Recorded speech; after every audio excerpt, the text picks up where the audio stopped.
Eu vou comentar, então, as observações e as perguntas que surgiram da parte de vocês. Claro que eu não posso contemplar todas e muito menos em detalhes, mas vou tentar sinteticamente contemplar, se não todas, a maioria. Tem um grupo de 3 ou 4 questões sobre o Gramsci e a questão da sociedade civil e da noção de Estado ampliado. Perguntaram também sobre as consequências práticas, as consequências políticas dessa noção e se elas representam uma ruptura, um rompimento, um afastamento do leninismo. Então é o seguinte, sobre o conceito de sociedade civil, notem aqui uma coisa interessante. Uma mesma palavra pode designar conceitos muito diferentes. Então, quando o Gramsci escreve a expressão sociedade civil, ele está pensando naquele conjunto de instituições que eu citei, a escola, a imprensa, os partidos em geral, que trabalham, afirma o Gramsci, no terreno da hegemonia. E, sustenta também o Gramsci, fazem parte do Estado, no sentido ampliado do termo. Mas nós vimos na primeira sessão que o Hegel usava a mesma expressão sociedade civil para indicar outra coisa, a economia. Os economistas ingleses também utilizavam a expressão sociedade civil para indicar a economia. Então você tem uma mesma expressão indicando 2 fenômenos distintos, fazendo referência a 2 elementos distintos da realidade social e também trazendo ideias muito diferentes. No Hegel, sociedade civil significa o reino do particularismo, do egoísmo, da concorrência. No Gramsci, esse termo sociedade civil designa outras instituições e significa o trabalho, a luta pela hegemonia de uma classe ou de um grupo social na sociedade.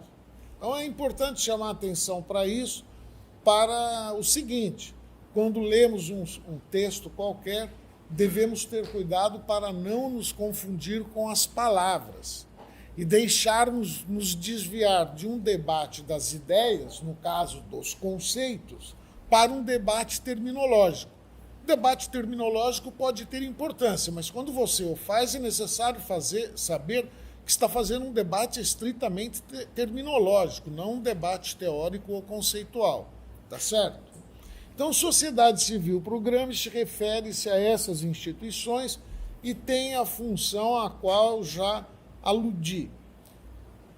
O Gramsci tirava, assim, essa era a outra questão, o Gramsci tirava, assim, uma consequência política desse conceito, dessa nova conceitualização do Estado, o Estado em sentido ampliado, que reúne a sociedade política, que é o Estado em sentido restrito, aquilo que sempre os marxistas entenderam como sendo o Estado e todo o Estado, e, de outro lado, a sociedade civil, que são as instituições privadas de hegemonia.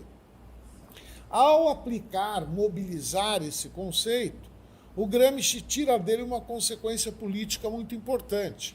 Ele diz o seguinte, em diferentes tipos de sociedade, a relação entre Estado em sentido restrito e sociedade civil, as relações entre uma e outro desses 2 elementos são diferentes. Então, a ideia dele é a seguinte, nas sociedades asiáticas, inclusive na Europa, na parte oriental da Europa, né, porque o Império Czarista pegava a Ásia e parte da Europa, né? Na sociedade russa, a sociedade civil era fraca e gelatinosa, é o termo do Gramsci, para indicar que o papel do sistema escolar, da imprensa, da família, das religiões seria menos importante no sistema de dominação do que o Estado em sentido restrito. este sim seria a peça fundamental do sistema de dominação. Diz então o Gramsci, numa sociedade desse tipo, aquilo que ele, Gramsci, denominou guerra de movimento, foi eficaz. Os bolcheviques tomaram o poder por intermédio de uma guerra de movimento, uma insurreição, assalto direto ao poder de Estado. E o Gramsci denominou isso guerra de movimento. Ele continua, mas nas sociedades da Europa Ocidental, aí está pensando na França, na Alemanha, na Itália, a relação entre Estado e sociedade civil é outra. O Estado, em sentido restrito, não é o polo principal da dominação. O polo principal, sustentava o Gramsci, eram as instituições da sociedade civil. Então, a guerra de movimento seria ineficaz em países da Europa Ocidental, porque sustenta ele, se você se apoderar do poder de Estado, tomando como objetivo a conquista do Estado em sentido restrito, a força repressiva, você deixa intocada a sociedade civil, que também faz parte do Estado para o Gramsci. E é justamente na sociedade civil que se reúnem as principais forças da dominação burguesa. Ou seja, nos países da Europa Ocidental, a burguesia teria direção moral e intelectual da sociedade, recorreria menos à ação repressiva do que a sociedade russa sob o czarismo. Então, se você se colocasse como objetivo principal a tomada do poder do Estado em sentido restrito e definisse como sua estratégia a guerra de movimento, caso ela fosse bem sucedida, ou você se depararia com a seguinte situação: estar cercado pelas instituições da sociedade civil e não conseguir, de fato, se consolidar no poder. Então, Gramsci tira essa conclusão prática, ele chama essa segunda estratégia de guerra de posição. Ora, o que muitos autores argumentam é que essa ideia da guerra de posição é, sim, uma ideia que rompe com o leninismo. Eu, particularmente, acho que é uma estratégia distinta da estratégia leninista, e essa distinção, no meu modo de ver, tem um equívoco de base. Esse equívoco é o seguinte: a ideia de entabular uma guerra de posição para primeiro conquistar a hegemonia na sociedade civil e depois conquistar o poder no Estado em sentido restrito, essa estratégia alimenta uma ilusão de que é possível conquistar a hegemonia com aquilo que denominamos tradicionalmente Estado, permanecendo intocado. Por quê? Pelas razões que eu já afirmei.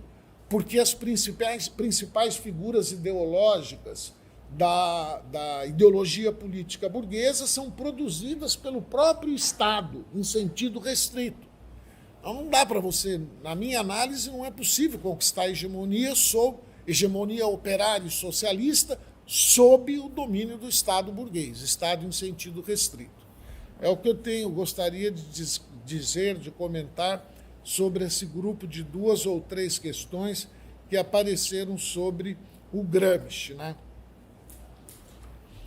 E essa crítica ao Gramsci serve também ao conceito de aparelhos ideológicos de Estado de Althusser, que eu também rejeito, como já procurei deixar claro, né?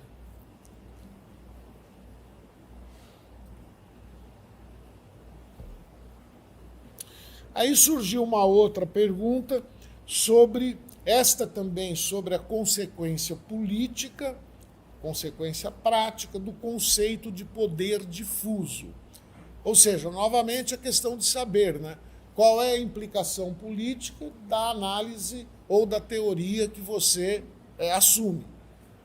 A política e a teoria são coisas distintas. A prática política e a teoria política são coisas distintas. Não são a mesma e única coisa, mas elas estão muito fortemente relacionadas, né?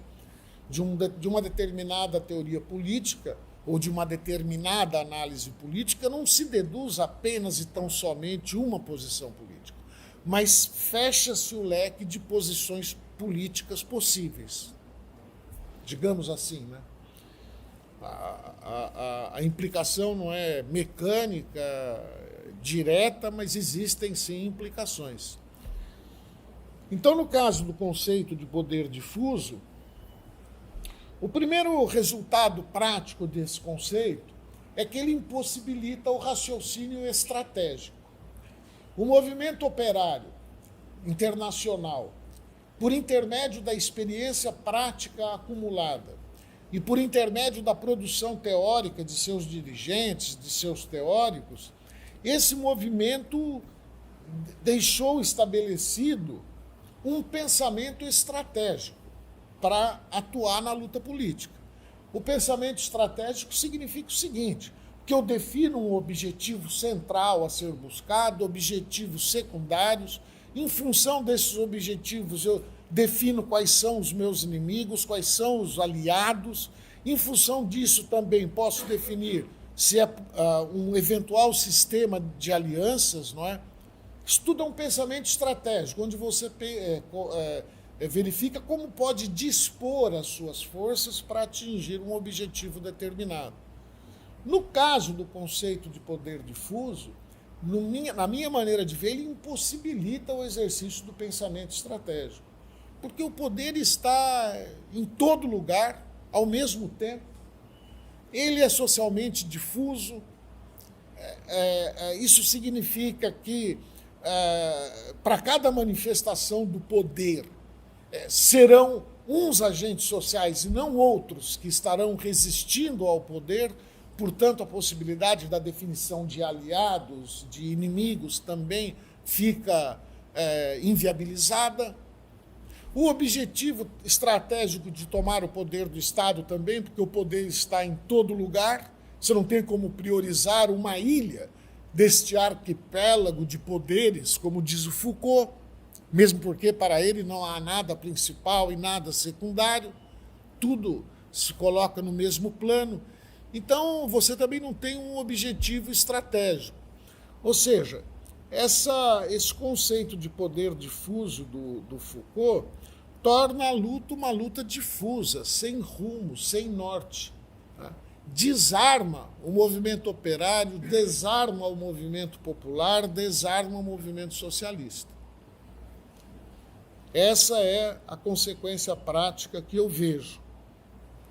Agora, teve alguém que perguntou, continuamos aqui no Foucault, teve alguém que perguntou o seguinte: se há elementos no conceito de poder de Michel Foucault que podem ser reaproveitados. Vou colocar o problema agora nos meus próprios termos, não sei se era esse exatamente, se eram esses exatamente os termos de quem fez essa pergunta, mas eu diria o seguinte: se alguns elementos do conceito de poder do Michel Foucault podem ser reaproveitados pelo marxismo.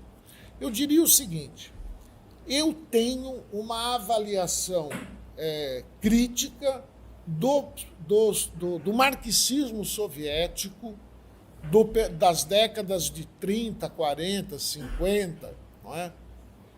Quando a União Soviética esteve sob a direção do Estado. De fato, esse marxismo soviético, ele concebia o poder fundamentalmente, ou quase que exclusivamente, como uma ação repressiva. O Foucault pertenceu por um breve período ao Partido Comunista Francês. E, no meu modo de ver, por tudo que eu já vi o Foucault falar do marxismo, o único marxismo que ele conhece é o marxismo de Stalin, ou o marxismo soviético, ou o marxismo stalinista. Então, quando ele fala a visão tradicional do poder, inclusive dos marxistas, mas não de Marx, ele quer sempre salvar o Marx, é que o poder é fundamentalmente repressivo, negativo, proibitivo. Isso é falso. É falso, e o Foucault deveria saber que é falso, porque quando o Foucault está escrevendo isso, a obra do Gramsci já era amplamente difundida na França, e acabei de falar do Gramsci, vocês veem que para o Gramsci o poder não é meramente repressivo. Então, aplicado ao marxismo em geral, é falso. É falso na grande maioria das tradições marxistas. Mas tem uma um aspecto de verdade quando aplicado à tradição stalinista do marxismo. Um outro ponto que Foucault coloca, que é essa ideia de que o poder ele oscila entre dizer está concentrado ou está apenas no Estado.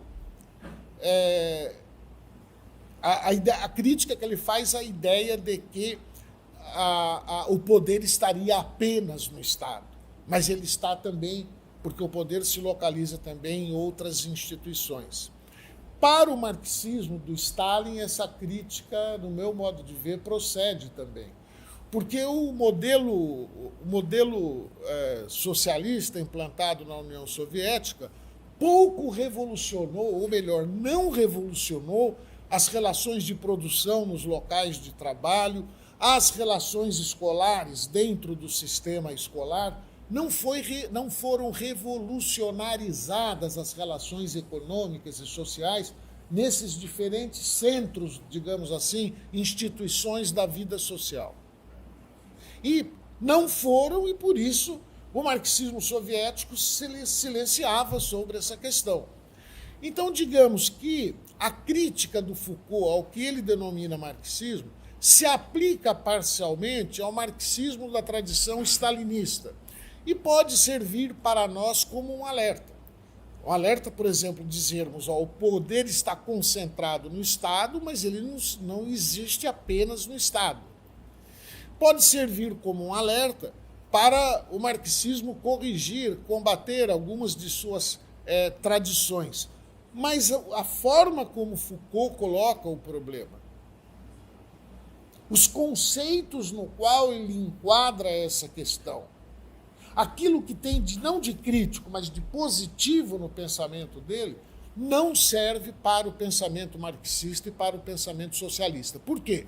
Porque para o Foucault, e eu quero insistir muito nisso, a relação de poder é uma relação interindividual. É um anti-autoritarismo genérico dos indivíduos contra a autoridade. O fundo desse pensamento é o anarquismo, né? E com essa visão individualista, com esse anti-individualismo genérico, não é possível construir um outro tipo de sociedade baseada numa outra forma de organização da economia e do Estado. Então, na parte positiva do pensamento do Foucault, eu acho que não acrescenta nada, não há o que ser reaproveitado, né? No livro Microfísica do Poder, o Foucault concede uma entrevista a um militante maoísta, onde essa tensão aparece permanentemente. Aliás, uma última observação. Eu estou insistindo muito que as relações de poder, no caso do Foucault, são interindividuais. Muitas vezes, lê-se os textos de Foucault sem o devido rigor, e esse discurso genérico contra a autoridade pode cativar o leitor. Agora, para aplicar o conceito, usando o conceito de poder de Foucault, é a resistência individual ao poder. Não é possível um movimento feminista inspirado no conceito de poder de Michel Foucault. Não é possível um movimento negro inspirado no conceito de poder de Michel Foucault e nem um movimento LGBT. Porque se eu disser que as mulheres devem lutar contra a autoridade patriarcal, contra a família patriarcal, eu estou automaticamente admitindo que você tem uma camada, o gênero masculino, que ocupa uma posição de poder, e uma outra camada, o gênero feminino, que ocupa uma posição dominada. E isso não cabe no conceito de poder do Michel Foucault. São relações interindividuais. Não é a inserção social do indivíduo que permite uni-lo a outros indivíduos, formar um grupo, seja uma classe, seja o gênero, seja a raça socialmente definida. Essa possibilidade não existe. Isso eu acho importante ficar claro. Agora, muitas vezes os leitores abusam, traduzem para suas próprias preocupações a linguagem, imaginam que estão usando Foucault, mas não estão. Esse é um ponto fundamental para mim. vamos aqui verificar outra questão.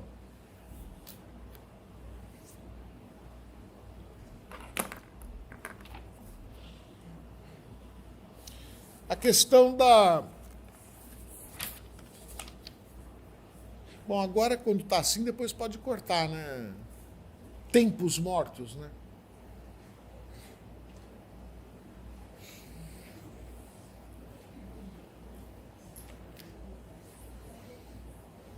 A visão positiva do poder em Foucault tem a ver com a ideia segundo a qual o Foucault diz, olha, a visão tradicional de poder é uma visão segundo a qual o poder reprime, diz não, proíbe. Está relacionado com a ideia da repressão. Ele diz, não é assim o poder tem um aspecto positivo. Não é positivo no sentido que ele esteja valorizando, legitimando o poder. Positivo porque o poder produz um tipo de indivíduo, produz uma mentalidade, produz uma atitude que faz com que o indivíduo se submeta ao poder. Ele diz que o marxismo só pensa o poder como repressão, por tudo que eu disse aqui, desde do conceito de Estado capitalista, lembrando que é a estrutura do Estado capitalista que cria o cidadão. Então, está claro que, do ponto de vista do conceito marxista de Estado, o Estado não é só repressão, o Estado também produz um tipo de comportamento, de mentalidade. O Gramsci, no enfoque dele, que é o enfoque da hegemonia, a mesma coisa. Então, nesse caso, eu acho, nesse como nos outros casos, improcedente as críticas do Foucault ao que ele denomina genericamente de marxismo, né?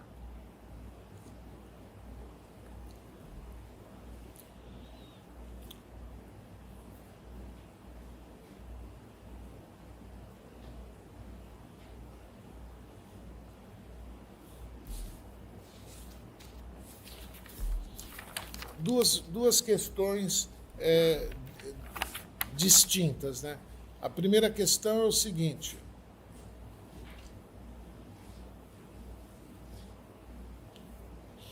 O Eric perguntou quais são as diferentes fases da obra de Poulantzas.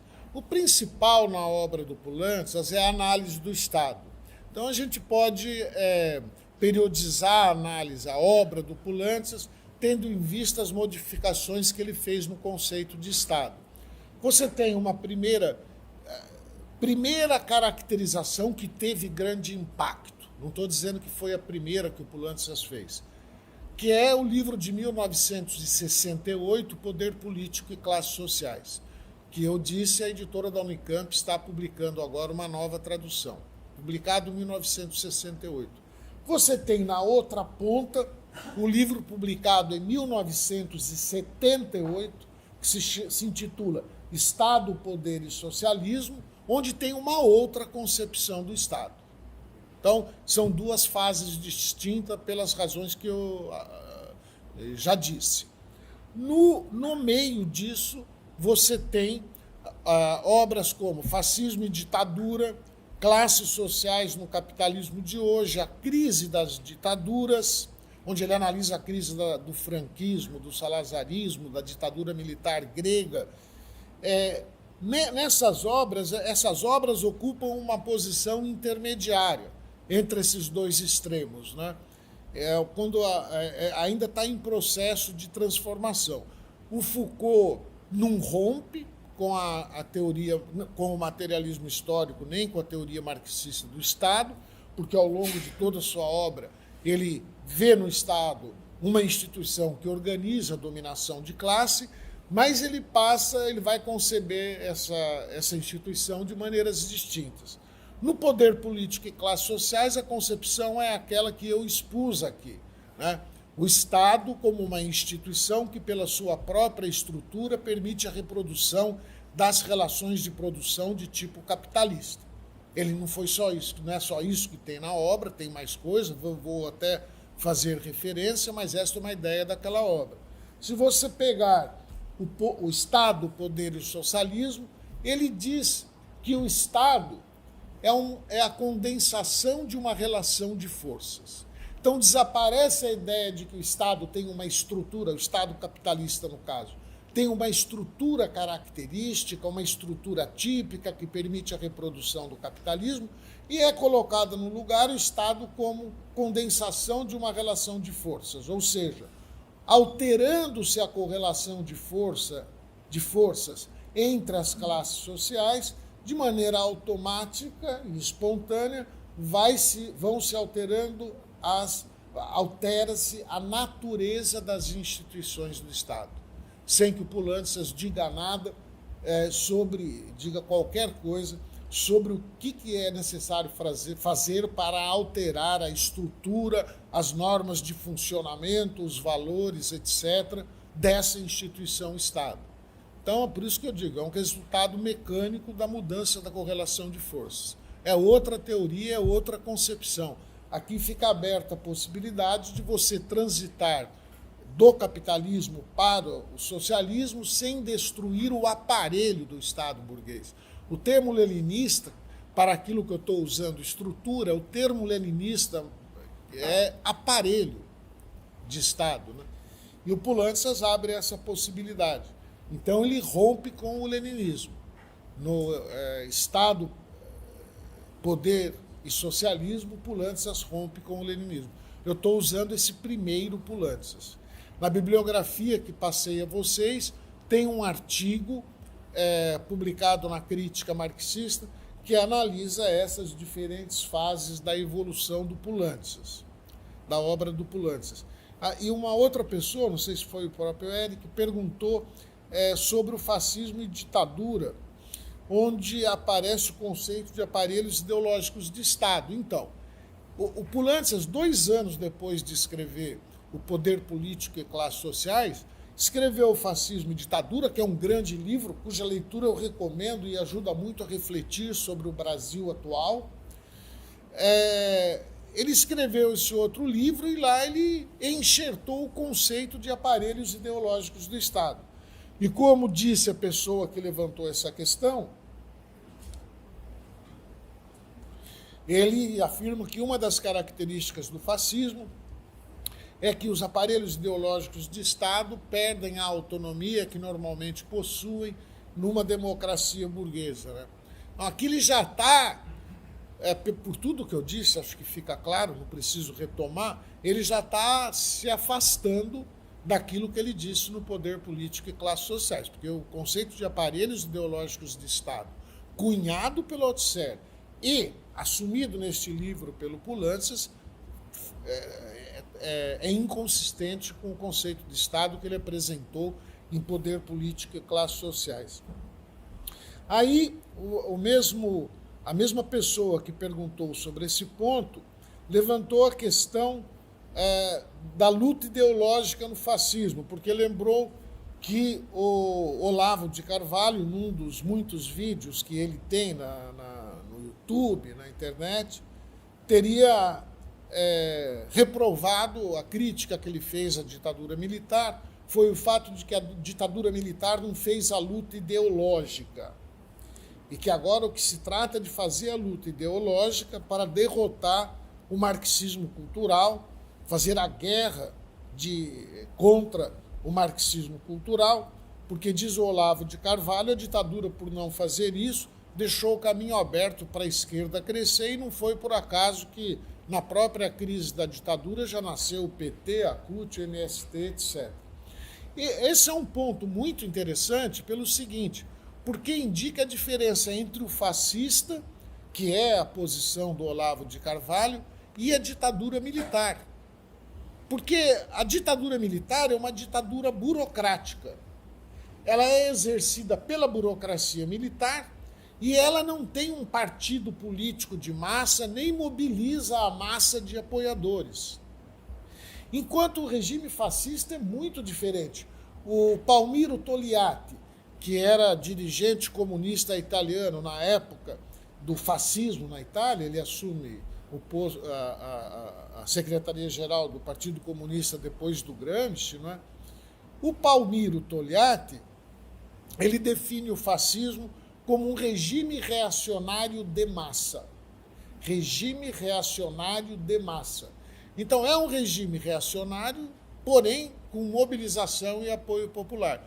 No Brasil, nós ainda não temos isso. Bom, não temos um regime fascista, temos um movimento fascista, eu prefiro chamar de neofascista por razões que agora não vêm ao caso. Temos um movimento neofascista, que é o movimento de apoio ao Bolsonaro. Representantes desse movimento ocupam um posto de destaque, talvez preponderante, no governo Bolsonaro, mas nós não temos uma ditadura fascista. Nós temos uma democracia burguesa degradada e em crise. Degradada e em crise pelo que estamos vendo com a Lava Jato, pelo que vemos com os generais que saem a público enquadrando o Superior Tribunal Federal, e pelo que vemos com o Superior Tribunal Federal e seus juízes abaixando a cabeça e acatando as ordens despóticas dos generais. Há uma democracia que está se degradando e se encontra em crise, mas ainda é uma democracia burguesa. Nós não temos, nesse movimento bolsonarista, que é o movimento neofascista, um partido de massa, como eram o Partido Nacional Socialista dos Trabalhadores alemães, ou a abreviação é Partido Nazista, né? E como era o Partido Fascista do Mussolini. Nós não temos. Esses partidos se organizavam. Para você ter uma ideia, no início da década de 30, antes do Hitler tomar o poder, o Partido Nazista tinha 2 milhões de aderentes, numa população, se não me falha a memória, de 50 milhões. Ele tinha 2 milhões de aderentes. E grande parte desses aderentes, desses membros do Partido Nazista, estava organizado em milícias armadas. Então, é um poderoso movimento de massa reacionário. Era baseado na pequena burguesia, não era baseado na classe operária, não. Era baseado na pequena burguesia. Muito importante essa distinção, e nós vamos falar dela na próxima unidade do nosso curso. O movimento bolsonarista não tem nada que se assemelhe a isso. Bolsonaro apela para a sua base em momentos que ele considera crítico. Por exemplo, apelou para a mobilização da sua base para responder ao movimento de estudantes, professores e outros segmentos sociais contra os cortes na educação.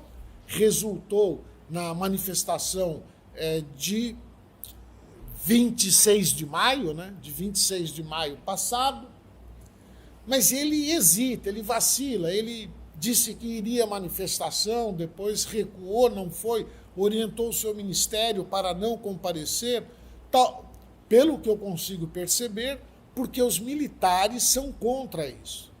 Os militares, se a crise política nos levar para um regime ditatorial, se ela se tornar necessária para o grande capital internacional e para a grande burguesia poderem implantar a sua política, e se essa opção se tornar possível, porque não, de modo que nós não consigamos resistir e ela se torne possível, se for implantada uma ditadura, os militares darão preferência, no meu modo de ver, para uma ditadura militar, enquanto Bolsonaro para uma ditadura fascista na linha Olavo de Carvalho, mobilizando a massa e fazendo a luta ideológica.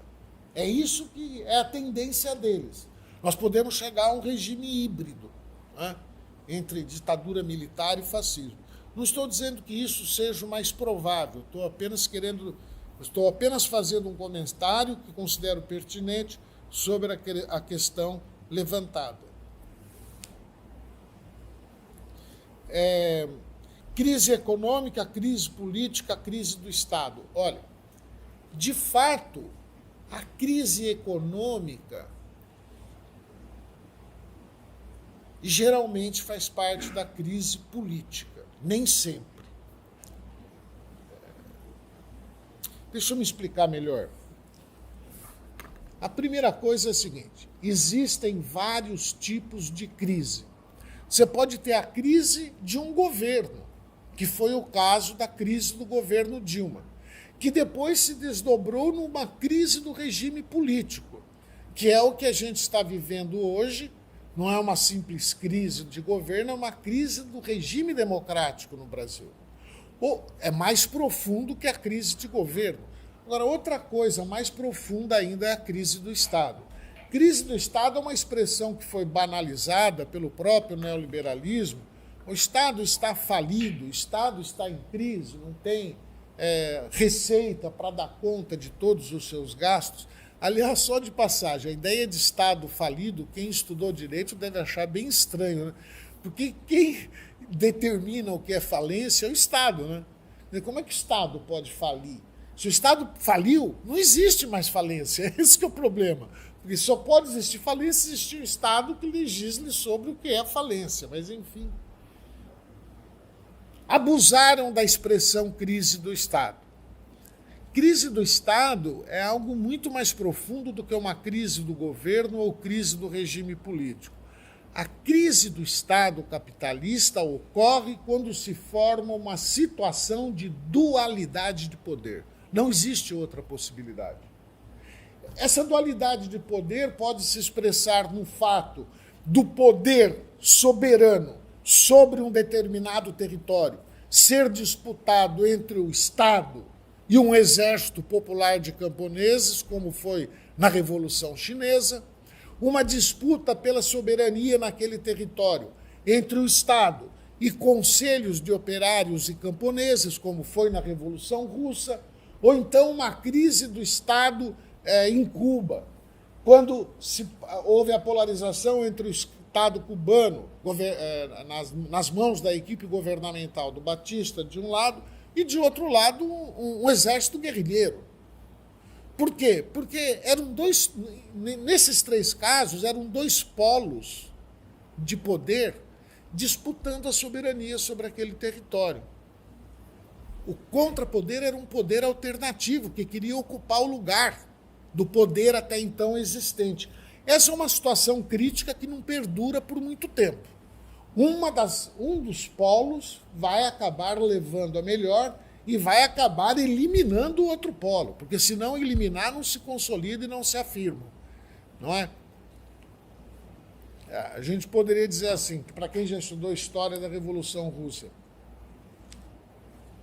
formam-se os conselhos de operário, soldados e camponeses.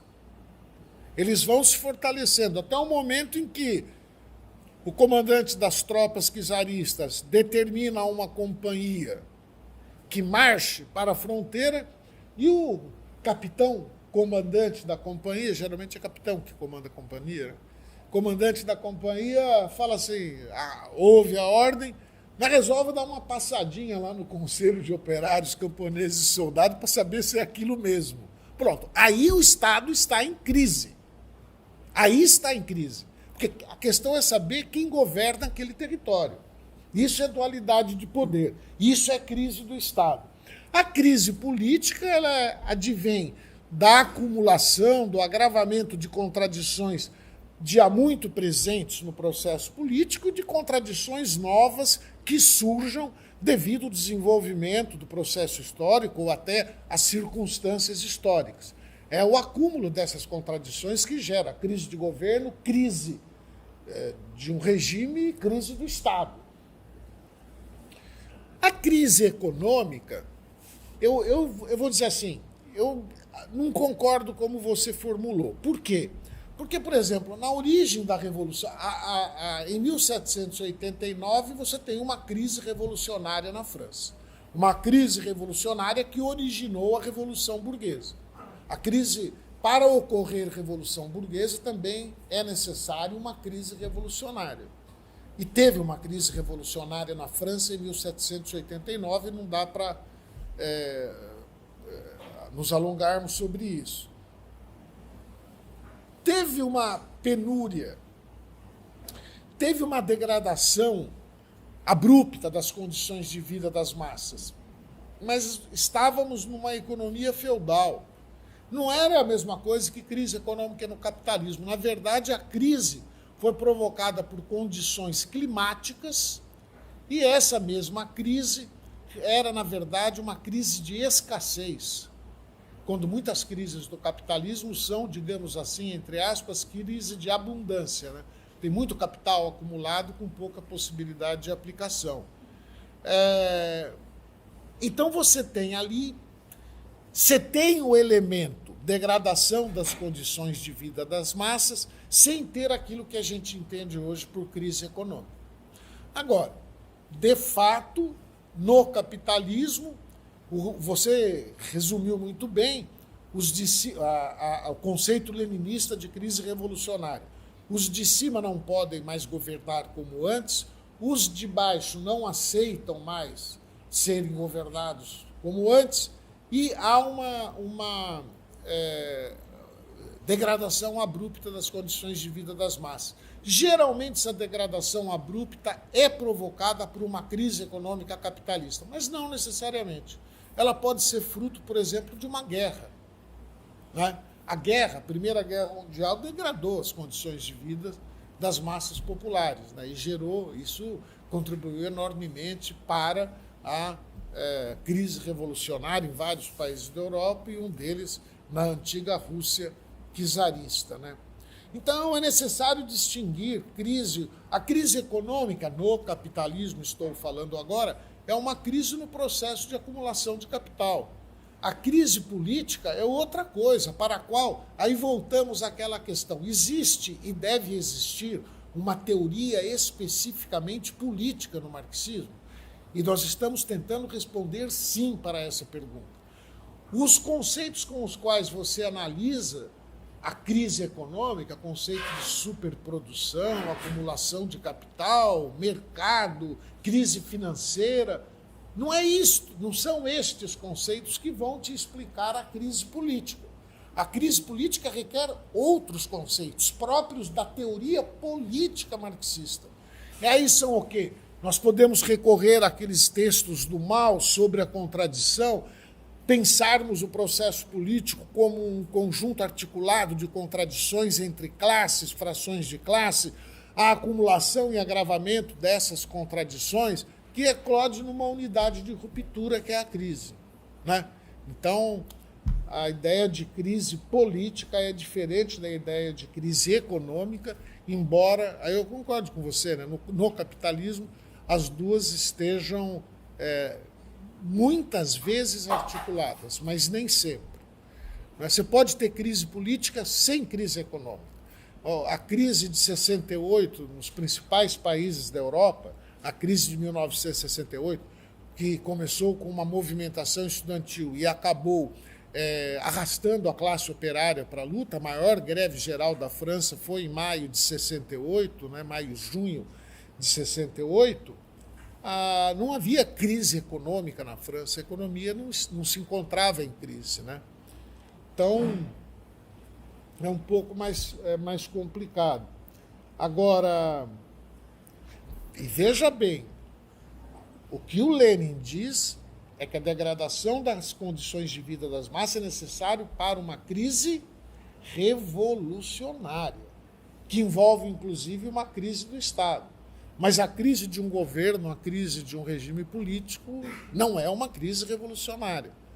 Então, acho que deu para perceber como tem muitas facetas e como é complexo pensar esses dois problemas de crise econômica, crise política. Espero ter dado alguns elementos para vocês refletirem sobre eles.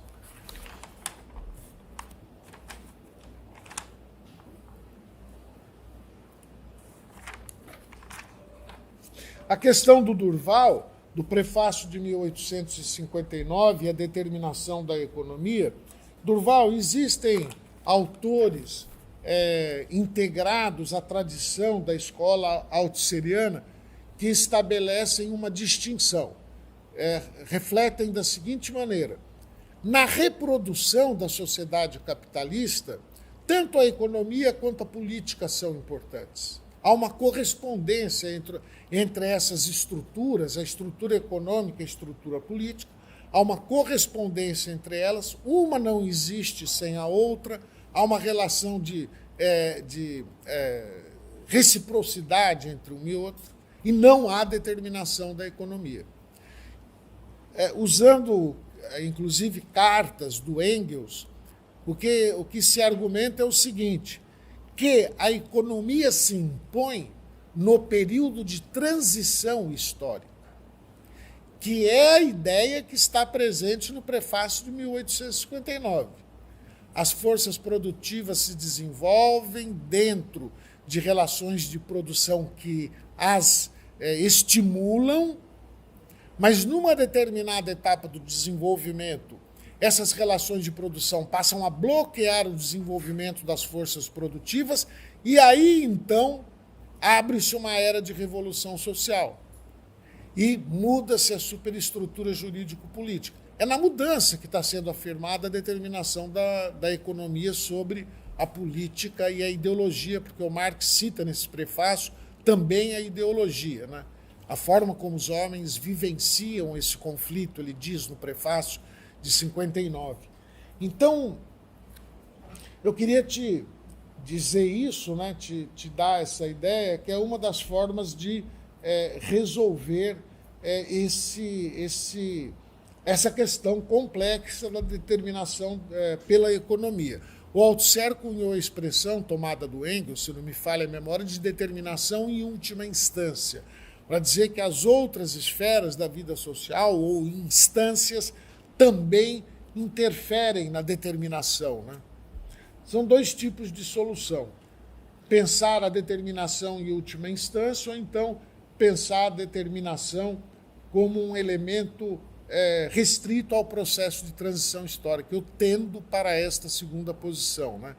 Você não transita de um modo de produção para outro sem modificações no nível da economia, particularmente sem o desenvolvimento das forças produtivas, que é o que vai abalar o edifício do modo de produção. Porque o modo de produção está articulado, estrutura econômica e estrutura jurídico-política, que é o Estado. É uma totalidade articulada.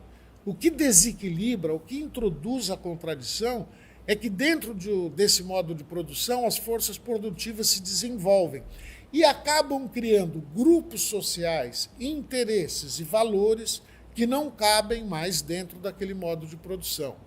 Então, na verdade, a contradição forças produtivas e relações de produção, como já dizia o Mao Tse-tung, ela se apresenta no nível social como luta de classes. Então, criam-se classes sociais, interesses e valores novos. Por exemplo, a socialização da produção no capitalismo cria uma classe social, que são os produtores diretos no capitalismo, interessados em socializar, inclusive, a propriedade dos meios de produção. Então, é nesse momento que a determinação econômica é fundamental. E é por isso que se chama materialismo histórico, né? Mas, quando o modo de produção está estável, porque as forças produtivas não atingiram um grau de desenvolvimento que desestabilize aquele modo de produção, quando o modo de produção, então, está estável, há uma implicação recíproca da estrutura econômica com a estrutura política e não há uma determinação econômica. Não é possível dizer o que é mais importante, se é a economia ou se é a política.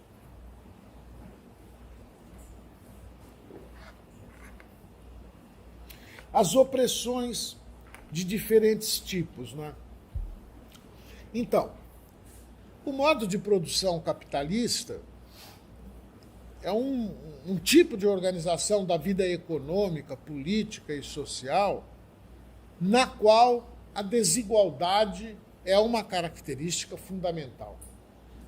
E a começar pela desigualdade de classe. Essa desigualdade de base repercute em todas as esferas, é o que eu penso, da vida social, criando outras desigualdades, estimulando outras desigualdades, não é? Então, assim como o direito burguês permite, quando torcido, que o movimento negro, o movimento das minorias sexuais, o movimento das mulheres se apoie no direito burguês para ampliar a cidadania, para obter essas reformas. O movimento feminista pela igualdade é um movimento reformista. Mas eu não estou falando reformista para diminuir o movimento feminista.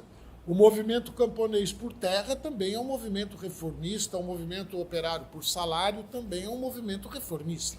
O movimento reformista é um movimento que luta por reformas. O movimento feminista é fundamentalmente isso. Ah, mas nós lutamos de uma perspectiva socialista. Tudo bem. Se você luta de uma perspectiva socialista, isso vai repercutir na sua plataforma de reivindicações, é verdade. Mas isso não significa que você esteja lutando pelo socialismo naquele momento com aquele objetivo. Não está.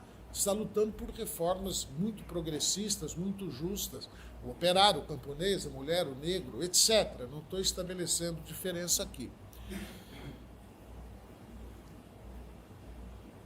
Eu partilho aquele conceito que é assumido por algumas teóricas do movimento feminista, que é a ideia de intersecção.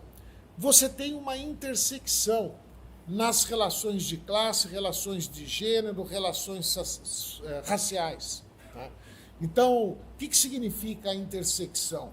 Significa que, no caso do Brasil, a condição de classe operária, que é uma condição de classe, tem uma intersecção muito forte com a situação racial, porque grande parte dos trabalhadores manuais no Brasil são negros, né? E a recíproca para a classe dominante. Você tem uma intersecção forte entre burguesia e situação racial de branco, ou pelo menos aqueles que no Brasil são percebidos como branco, porque branco e negro são raças que dependem da visão, da classificação social. É isso, raça é um fenômeno social, acho que vocês concordam comigo. Não existe raça, no sentido biológico do termo, raça não tem sentido. O que acontece é que na sociedade se cria a ideia de raça e se estigmatiza uma raça que é considerada inferior, né? Podem ser os sul-americanos nos Estados Unidos, podem ser os negros nos Estados Unidos ou no Brasil, etc. Ou os judeus brancos na Alemanha nazista. E judeu aí é mais claro, porque judeu não é uma raça, judeu é uma religião, né? Mas era percebido como se fosse uma raça. A prova evidente de que a raça é uma construção social, seja qual for a raça, né? A seleção das características físicas, do ponto de vista biológico, é totalmente arbitrária. Por que a pigmentação da pele é mais pertinente do que o peso da pessoa, né? Podíamos falar na raça dos obesos? Não sei. Então, raça é construção social. Então, você tem aí uma intersecção: classe operária, raça negra, classe capitalista, raça branca, ou aquilo que é percebido como branco no Brasil, que se for para os países nórdicos não será percebido como branco, mas poderá ser percebido como negro. É isso que eu estou relativizando. Mas aqui é branco. Aí é uma intersecção raça-classe. A intersecção gênero-classe se dá de maneira diferente, porque as mulheres estão distribuídas de maneira mais ou menos aleatória por todas as classes sociais. A intersecção orientação sexual e classe, a mesma coisa, é mais ou menos arbitrário, né? Acho que uma intersecção estável é essa primeira que eu citei.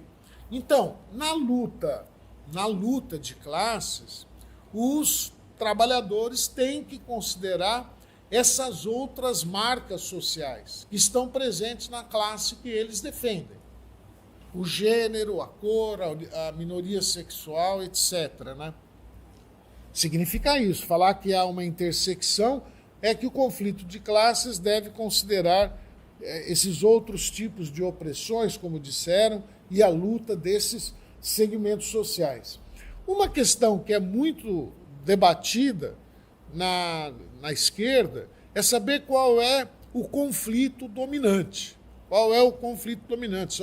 Geralmente é colocado nos seguintes termos: é o conflito capital-trabalho, ou é o conflito de gênero, o conflito racial, etc.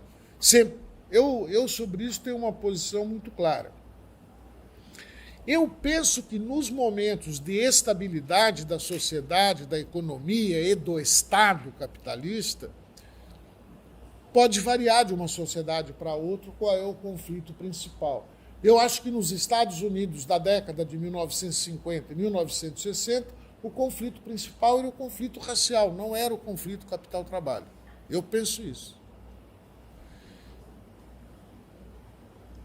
Se o movimento negro no Brasil, vamos supor, levasse adiante de maneira massiva uma plataforma qual é o termo mesmo? Indenização histórica. Não é indenização, é outro termo. Reparação, obrigado. De reparação histórica, e isso se espraiando para os vários níveis da atividade, da vida social, no Brasil a gente poderia viver um momento em que o conflito racial seria o principal no lugar do conflito de classe. Porque, na verdade, quando tem estabilidade na economia, na sociedade e no Estado capitalista, o conflito de classes não é um conflito pelo poder, não é um conflito que ponha na ordem do dia a transição ao socialismo, é um conflito econômico, conflito pela distribuição da riqueza produzida. Foi esse tipo de conflito de classe que gerou a crise política que levou ao golpe contra Dilma Rousseff. Não havia, naquela crise, uma luta pelo socialismo como uma luta de massa. Por isso que era uma crise do governo, e não uma crise do Estado, inclusive. Então, nessas situações de estabilidade, o conflito econômico entre capital e trabalho, nas sociedades capitalistas, geralmente ocupa o papel principal, é verdade, mas nós não podemos afirmar teoricamente que o conflito racial não pode, no lugar desse, ocupar o papel principal, ou mesmo o conflito de gênero. Teoricamente não tem como afirmar. O que eu penso, sim, é que no momento da crise do Estado e da crise revolucionária, é sempre o conflito de classes que é o conflito principal. Isso não significa que as mulheres devam parar sua luta, os negros devam parar sua luta, mas significa que a tarefa principal naquele momento é mudar a classe social no poder, sem o que nada será feito. E mudar a classe social no poder, sendo essa a tarefa principal, o principal é o conflito de classes.